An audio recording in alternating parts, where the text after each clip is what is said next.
The year is 1985, and we are introduced to Rocky Dennis, a young man who defies the expectations of doctors and society through his intelligence, warmth, and determination to live a normal life. Helping him make his way through life is his mother, Rusty, whose deep bond with her son forms the emotional center of this tearjerker of a movie. Set against the backdrop of Southern California's biker subculture, Mask balances emotional intensity with moments of humor and hope, challenging conventional notions of beauty and ability, and emphasizing acceptance and the importance of community. Eric Stoltz is unrecognizable underneath the prosthetics, while Cher, starring as Rusty, delivers a raw and compassionate portrayal, which earned her a Best Actress award at the Cannes Film Festival. This week on Back to the Balcony, we cover Peter Bogdanovich's film, Mask. Gene Siskel and Roger Ebert, two titans of cinematic review. Sometimes right, sometimes wrong, but always captivating. Your hosts Antonio of the Cult-Worthy Cinema Podcast and Justin Henson of the Movie Wire are here to take you back to the balcony.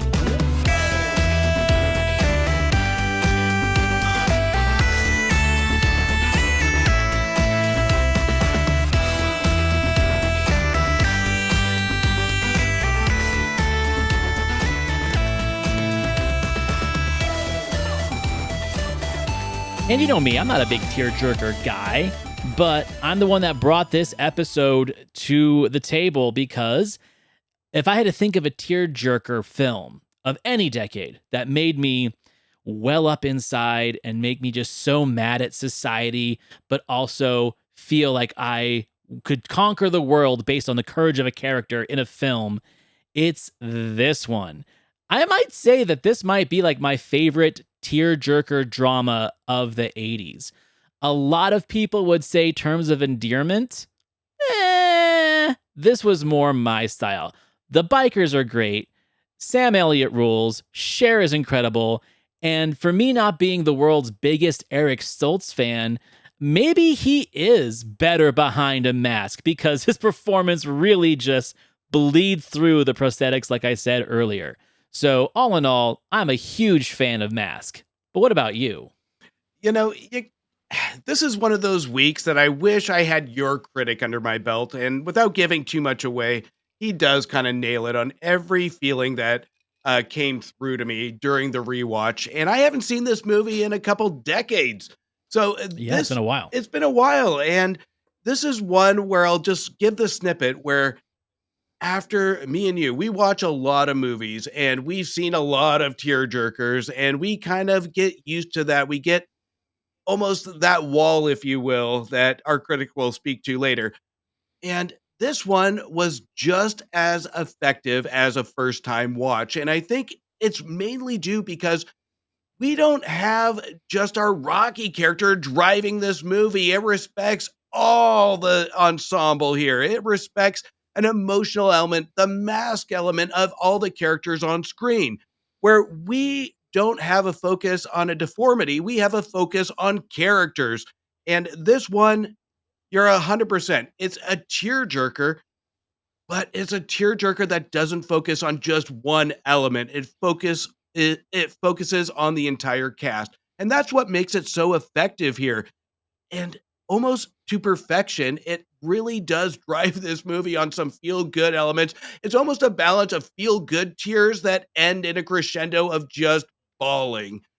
You know, and it's funny because, I mentioned Terms of Endearment, which I will say that's probably like one of the most recognizable tearjerkers of the 80s, especially like the last act with Shirley MacLaine begging for the medicine, right? It's become, this is my point. You would think that because of how cliche and stereotypical the ending of Terms of Endearment is, that it would be ripe for parody. Yet, Mask is the one I feel that is parodied the most in shows like Family Guy and The Simpsons and sketch shows from the 90s. Like, for some reason, of course, people always punch down in the 80s and 90s when it comes to satire and parody. But I saw more humorous renditions of Mask than I did Terms of Endearment, yet Mask never takes itself too seriously as a tearjerker. And I give that 100% to Bogdanovich. Bogdanovich generally leans more into humor and quirkiness than he does drama. And here he has a nice blend of both, where we can tell a dramatic story, yet, like you said, we have very colorful characters that are written well, but they're also performed well and directed well. And so, what I think what he was trying to do with this film, the way I interpreted it, is that we don't see a lot of, let's say, normal society. We are immersed in this colorful group of bikers, Rocky and his friends, his mom with her drug addiction, which, again, I give this movie its credit where they don't make that the main point of the movie. It's literally just a character element that adds to how interesting Rusty is. It's not all about Rusty's drug addiction, which would be really easy to go that route as well. We've got Bulldozer, the very cute, cuddly, big teddy bear of a biker who also doesn't really fit the norm because he doesn't talk. For a side character who gets a great moment of his own, that brings a lot of credibility to this movie, where it's a drama that is going to make you feel good at the end. Pretty much everybody gets a happy ending, and even though there is a tragic ending for our main character, it's how he affected other people's lives. Even the life of a prostitute that his mom brings home makes her life better. That is one of the things I think this movie has in spades above other tearjerkers of the 80s. Well, I think that's what makes this movie separate itself from every other cliche that we see, because we are so invested in the characters. We are so invested into the internal conflict of each and every character, where there's no zero in on any of the conflicts. We know they're present. It's driving the movie. It really is a proper balance. But by the time we get to the climax, we really almost forget that there could be or is a tragic event that could happen. We just are almost taken by surprise because we are so engulfed into the human nature and the internal and external conflicts of these characters that we don't see it coming. At one point I even forgot. I was so engulfed into this rewatch and just focusing on the characters, is when we finally do get that outcome, I was still taken by surprise on where this came out of. It almost I was watching it with my wife, and she was pissed off that it was so rushed that we didn't get that cliche climax. We didn't expect it. And that's what I loved about this movie, is it doesn't go to the proper tropes of trying to really just stab you in the heart and say, this is something you should feel. It was an earned ending. And even though some may argue that this was kind of a rushed climax, I absolutely loved it. Well, and this is where like Cher really earns more credibility with me, because I've always thought she was an amazing actress. And I'm not saying that like people thought she was a bad actress. I think people thought she made some subpar films, but she was never bad in them. She's almost always the best part. I mean, we already covered Mermaids in our show, and you gave her best actress for last year of all the episodes that we did. And granted, that was a great choice, great performance. She does something in this film, in that moment, in the end of tragedy. And I'm going to take a second and go back to compare to Terms of Endearment again, where that last 30 minutes of the movie, we have to suffer in the hospital with Shirley MacLaine. So it's a build-up to that emotional breakdown, right? In this, it feels more realistic, especially in the sense of the condition that Rocky Dennis had, where he was perfectly fine the day before, had a little headache at night, and then didn't wake up in the morning. And because they were already laughing at death from moment one, that first scene in the hospital where she's like, yeah, all my life and all his life, doctors have been saying, oh, he'll be dead in a month, he'll be dead in a year, blah, blah, blah. And here he is, 16, 17 years old, and he's still with us, and he hasn't let the doom and gloom of his imminent demise take over his life. So when she has that moment, when she opens the door, she does something with her eyes where she just kind of looks up because she understands what the situation is. Yet she keeps going with the routine. We need to open the blinds. We need to get you dressed. Like she knows what is going on. And that makes, to me, that performance more memorable and heartbreaking than the Shirley MacLaine performance because it's not theatrical. It's not sobbing. It literally is Rusty. That's who she's built this character to be the entire film, and she doesn't break the mystere of that character. She keeps it in line.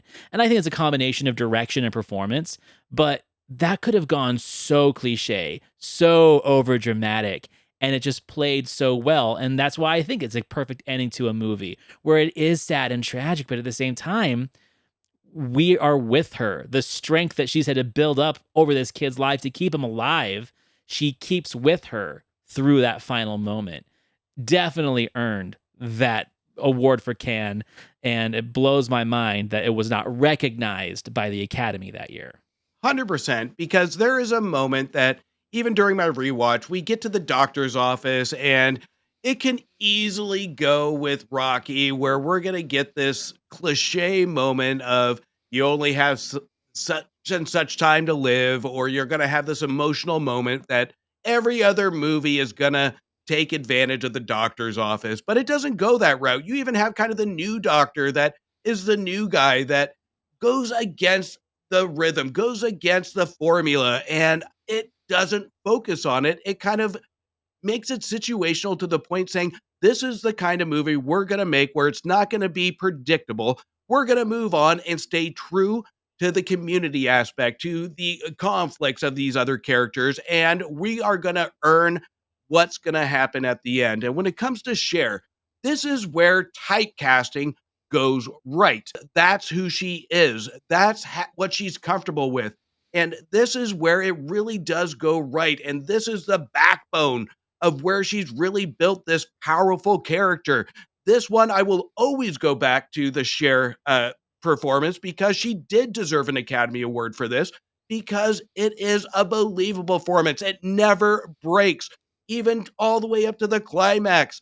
It's believable where we have a mother that's strong but weak at the same time, and it shows her vulnerabilities. And we don't need those vulnerabilities explained to us because as humans, we understand. And Cher got that in this performance, and it's absolutely brilliant.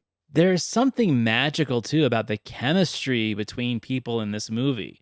I mean, the chemistry between Sam Elliott as Gar and Cher as Rusty is just magnetic. Like, I don't think I've seen better chemistry between the two of them in any film than what they have together. And on that same note, the chemistry that Eric Stoltz has with a very young Laura Dern, who plays a blind girl, they only share maybe like 10 minutes of screen time together, but that chemistry is really intense. Then you have, in the biker club, you've got Nicole Mercurio as Babe and Harry Carey Jr. as Red. And they're only in it for a minute, but they're like the older biker couple, right? And they have a great chemistry as well. Richard Dysart and Estelle Getty as the parents. One scene, so maybe like what, 5-6 pages of dialogue in the whole movie, and they feel genuine. So I got to give props to Bogdanovich for his direction, but whoever cast this movie did an amazing job recognizing chemistry with the main people who are paired up in it. Very rarely do you see this kind of chemistry work amongst everybody. And even in the friend group, I'm heartbroken because we have his best friend Ben, played by Lawrence Monason. If anyone knows, Gary, who gets his heart broken in The Last American Virgin, this guy is just born to be heartbroken. And he plays a character that he is Rocky's best friend, and they have a breakup.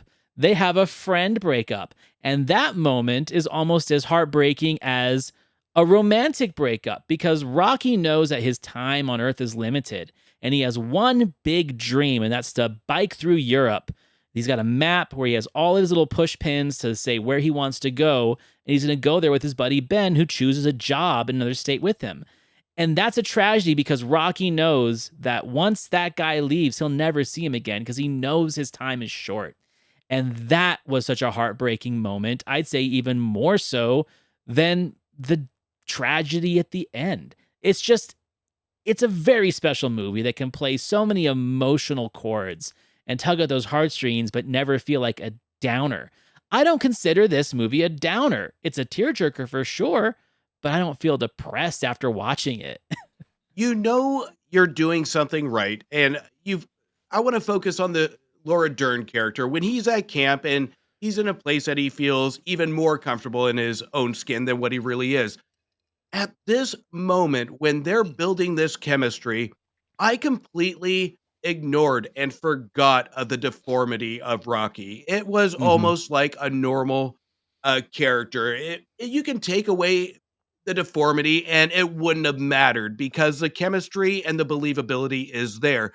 That's how you know the writing is on point and the performances by Stoltz is on point because it just felt real. It felt like I was watching a normal drama where there's nothing that in appearance separates Rocky from everybody else. And that is due to the brilliant writing and the performance from Schultz. So I think that's where the magic is in this is the movie's intent is to show us that on appearance, it means absolutely nothing. And that is the biggest challenge. It is so easy to go all in on deformity and make it kind of just the focus aspect. And I'll talk about it later, but we saw that in Powder in the 90s, that really to Mhm. make that a focal point of a film.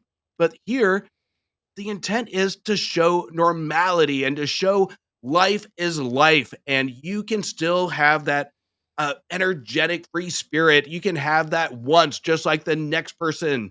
So to me that is the beauty in this film, and to me this isn't a movie about deformity. It's a movie about life. It's a movie about living life to the fullest, and we all wear masks, and that doesn't go for just Rocky, it's every character here, and that's why it's so earned. I agree with you on that, and I think the other thing that it's about is community, because, like I said, we don't see a lot of the outside world.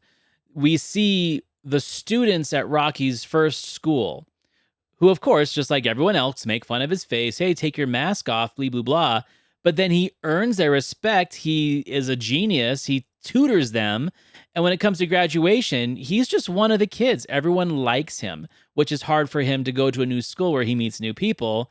And that's, I think, the first step of what's dragging him down physically and emotionally. Is like, I have to do this all over again.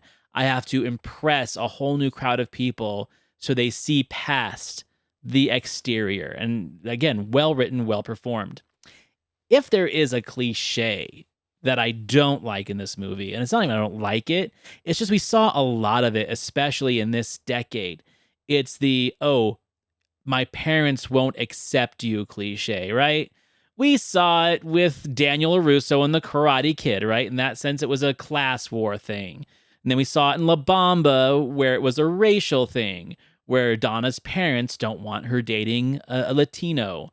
And in this one, it's her parents not giving her letters or phone calls because he is a differently abled, deformed person. That cliche is kind of run dry, but they don't take too much time on it. So I think it gives it a pass and it builds the drama for that person in the audience who's expecting that, right?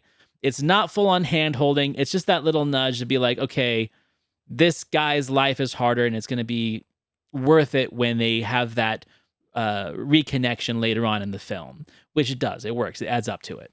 I 100% agree, and I think if I were to take anything back, it would be not focusing too much on that because they don't focus a lot of time with it, but I think they do focus too much time on it.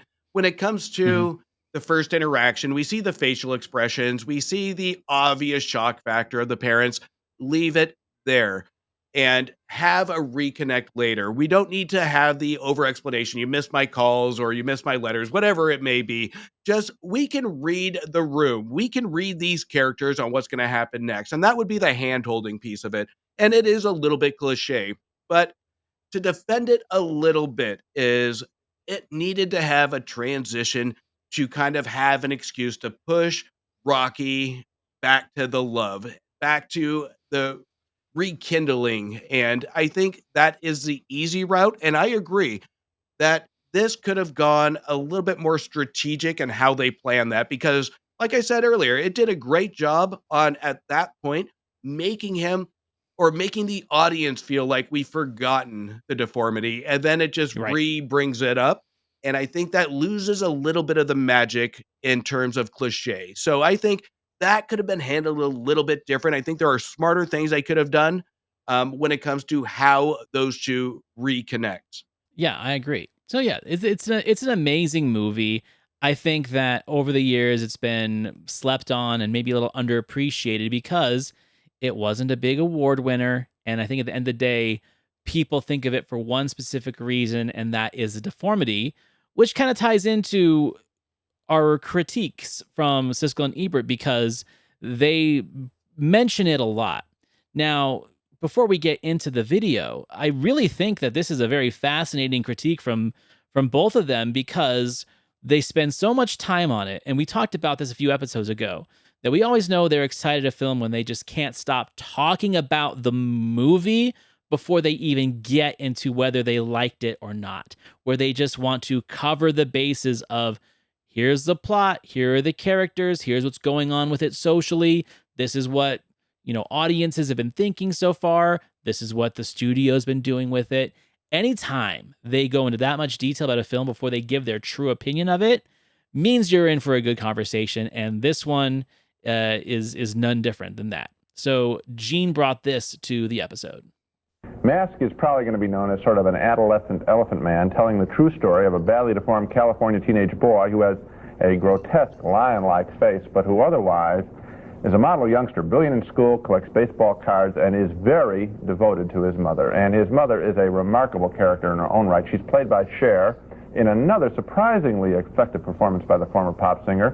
The boy's mother is a tough-talking motorcycle club mama, and she is absolutely devoted to her child. She knows there is no reason, for example, why her son Rocky can't attend a public junior high school. And unfortunately, in a rather crass marketing move, Universal Pictures is not releasing any pictures or scenes from the movie Mask that show the boy.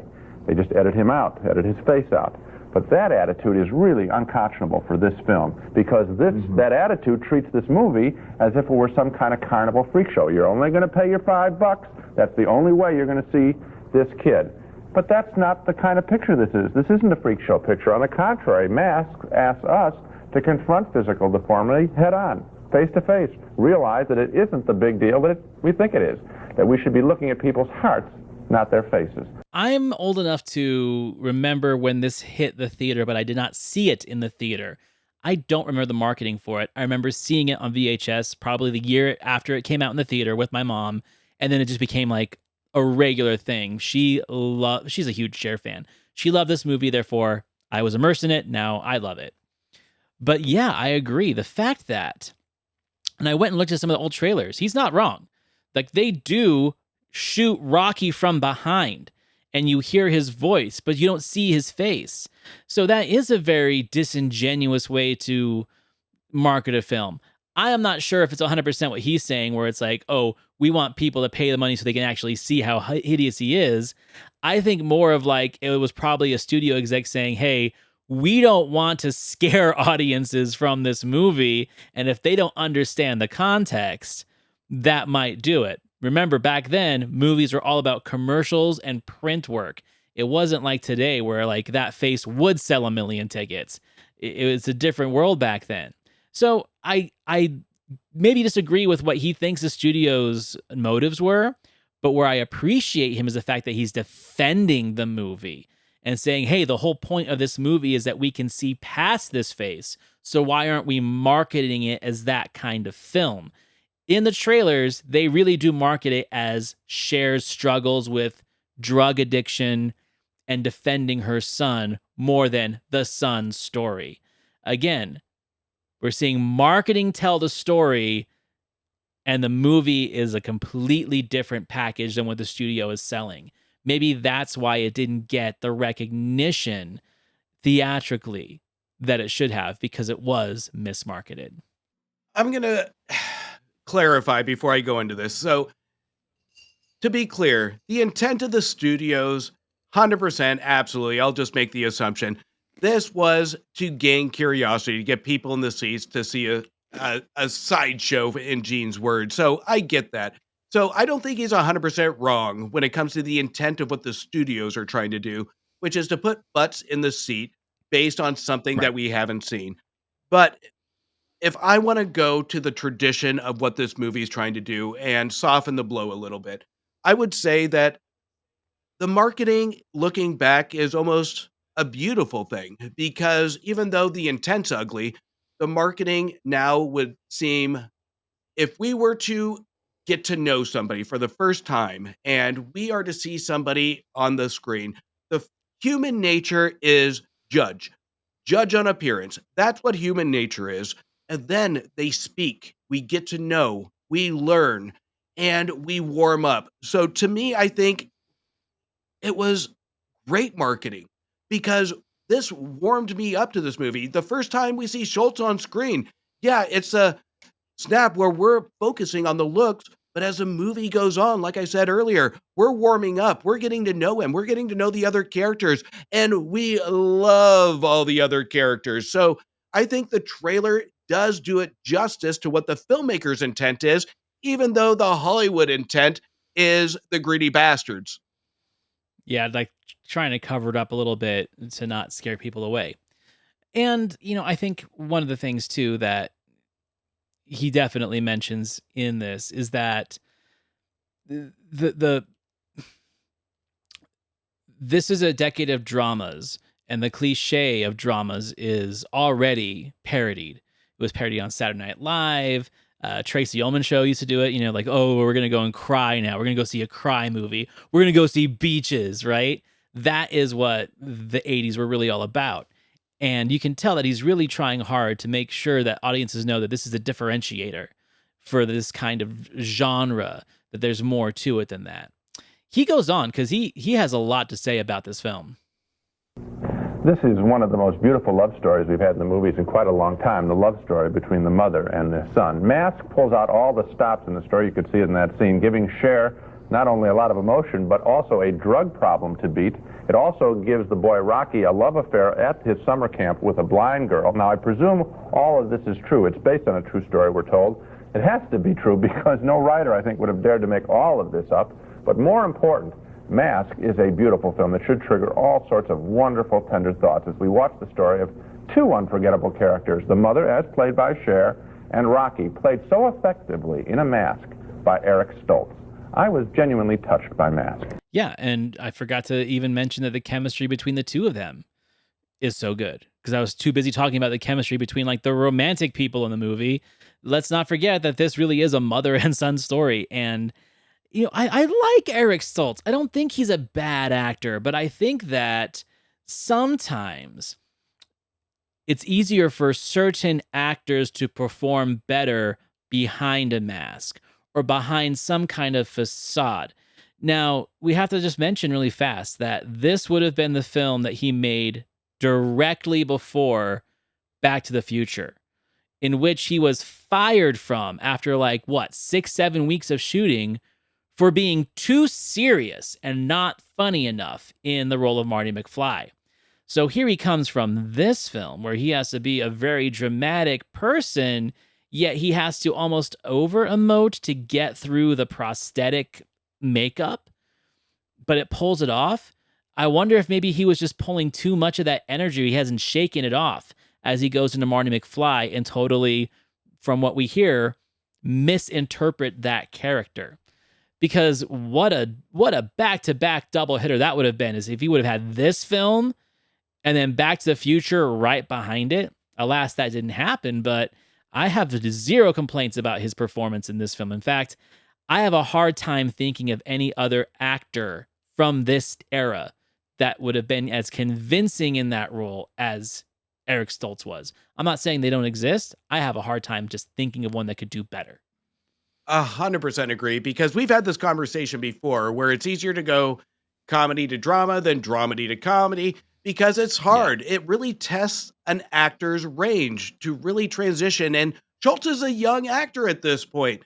So it is really hard, even for the most experienced actor, to really transition to that aspect. So I think if I had to pick between the two, I wouldn't change a thing in Schultz's career when it comes to would I want him in Back to the Future or Mask, because Mask, he nails it, and Michael J. Fox nailed it in Back to the Future because Fox was going comedy to comedy. It was an easy transition for him. Here, he can really make this role believable, even under those prosthetics, which is, I should say, is brave for a movie in the 80s to really go after the emotional element with prosthetics and make that a dramatic piece. So, without going too cliche that we spoke to earlier. So, I think Schultz did an amazing job when it comes to making it believable, but also how the chemistry is built between all the characters. It is so hard to build energy and make it believable when you're caked with prosthetics and makeup and not make it feel goofy, make it feel just totally outlandish. And he does it. So this was the forte in his career. But if he would have nailed Back to the Future, that would have been a whole different ball game in the test to his range, and we would have seen more of Schultz going into the future. I was too, Gene. And this is a wonderful example of a couple of comebacks because both Peter Bogdanovich and Cher have been trashed over the last 4 or 5 years for various misfortunes they've had in their professional careers. Here's a comeback for both of them. A great picture with a great performance. And Cher, after a comeback to the Five and Dime, Jimmy Dean, and after Silkwood, and now this picture, where did she come from? She was a has-been singer, and now suddenly she's one of our best dramatic actresses. And picking interesting projects. And her relationship with the kid, and the kid's performance. Eric Stoltz is so good in this film. I looked at the way that he looked for about 10 seconds. I thought, gee, that's too bad. And then after that, I was captivated by the person inside, by the performance. And all you're seeing is mouth. All you're seeing is mouth, and he's wearing dentures and eyeballs. Let me say, we get jaded real easy in this job. We see everything, and heart-wrenching pictures that are supposed to be. My guard goes up. Usually, this broke through. Usually, when I see a picture that's supposed to break my heart, my first impulse is to start laughing at it because I know it's going to be cornball. Yeah, this was not. It was touching. And I'll tell you this. Here's a good test of a picture like this. You say, well, you like it because who's going to pick on a film about a crippled kid? Well, I say this. You take that crippled kid out of this picture, put a normal face on him, and you still have a very good picture because the relationship between mother and son is interesting, and the mother's network of all her motorcycle gang friends, that's interesting too. So it's not doing it just with that face. It's doing it with a terrific screenplay. Not at all, and I think you're right to say that they should have shown the face on the screen because you might think at home, gee, he's going to look so horrible that I won't be able to enjoy the picture. Actually, the soul of this kid and the physical appearance of him in his own way, he's very beautiful. So yeah, they both agree about it, and what Gene says at the end, I mean, modern day political correct language aside, he's 100% right. The script, the story, the direction, and the acting is good enough that this could have just been about poor people. It could have been about a poor kid who's looking for baseball cards and his mom's a drug addict, and it still would have worked, right? Like, it's just that good of a script. It's that good of a project. And yeah, I'm so happy that they both liked this because I hadn't watched this review when I picked it. I just knew it was out there. I don't like to watch it too soon, especially before I pick a movie to put on the list because I don't want to feel jaded or biased about what their opinion is. And now I really want to talk about it. Literally didn't watch this review until yesterday. And it was so refreshing because there was a part of me where I was afraid that they were going to say it was cliche. And I had like an argument ready to battle them. Like, no, it's not cliche. This is the like counter drama tearjerker for all the other ones that came out in the 80s. And that's exactly what they're saying. So we needed this. We needed some justification to a film that deserved that credibility from them and not them picking apart a film that literally has nothing to pick apart. I loved the part of Gene where he loved it so much where he had to be upfront and honest. Hey, we have these emotional movies and I usually have a wall.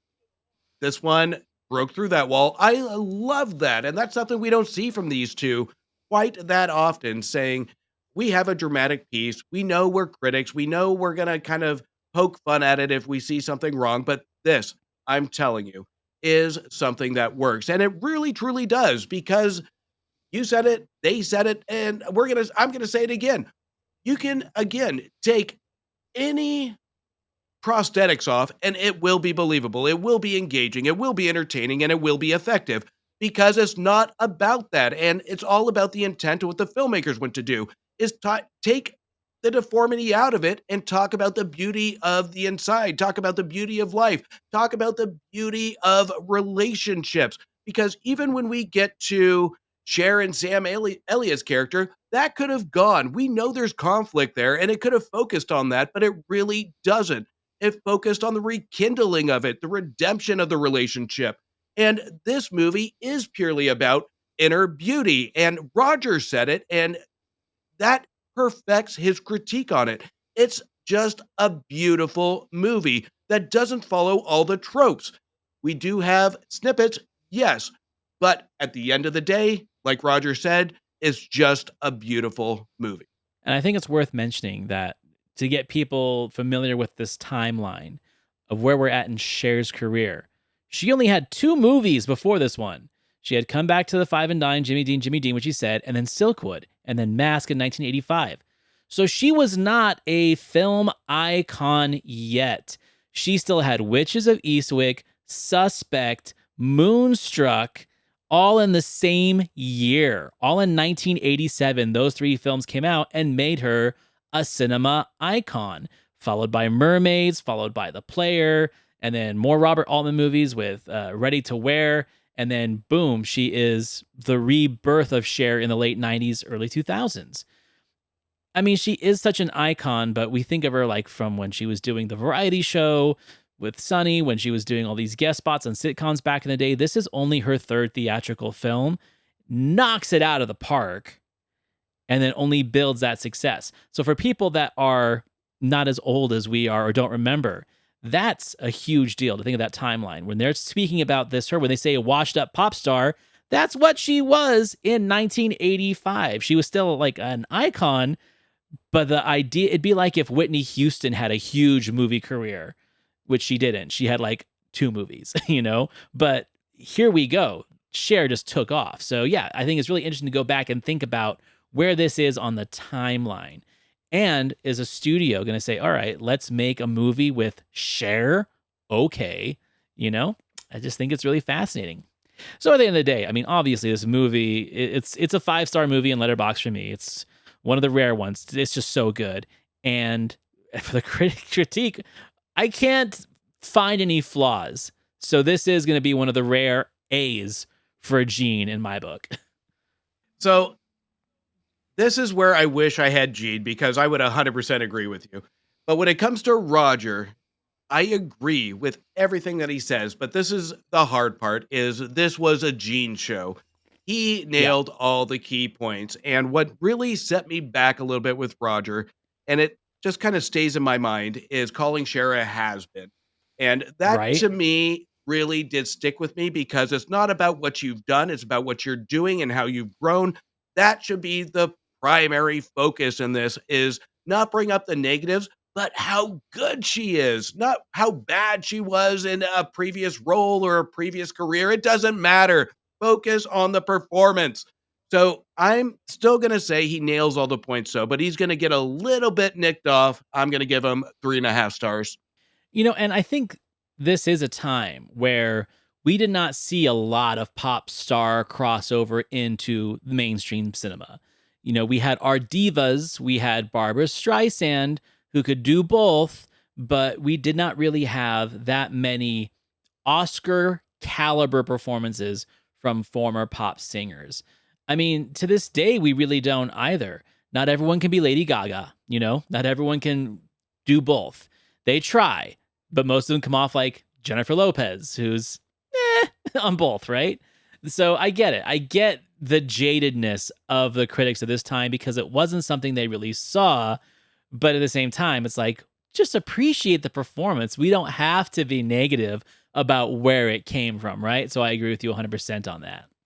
Cool. Well, this was a breath of fresh air. I mean, I knew the movie was good, but to hear them speak highly about a movie that I like, it really makes the whole thing worthwhile. Because there are some episodes we do, man, where it's like, I don't know what to say about their critique without totally talking shit about them for the next 20 minutes, And again, who am I? I'm just like a movie podcaster, right? But I feel a lot of those grievances I have are justified, because I don't think that they are doing their best work or paying real attention to what the critique should have been based on what the movie or the performance represented. This one, they nailed it all because they liked it.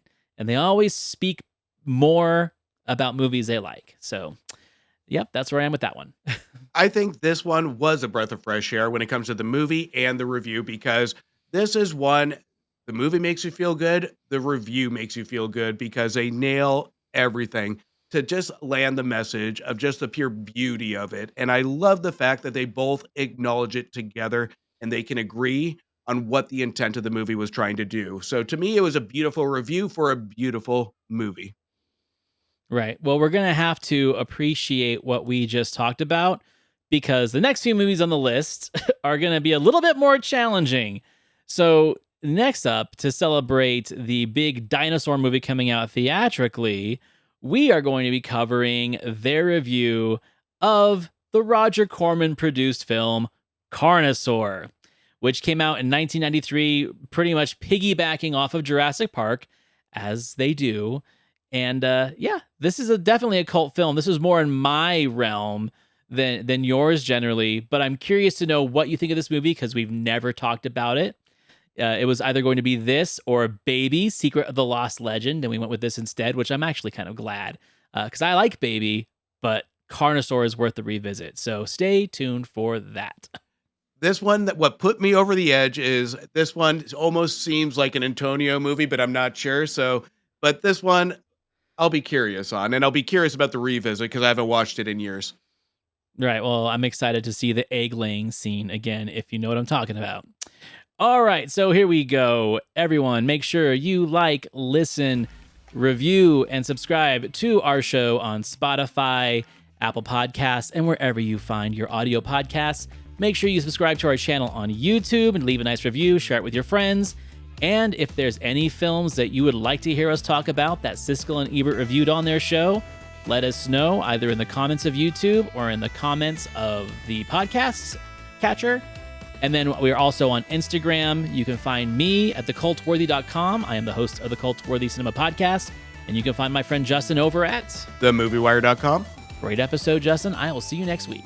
See you next week.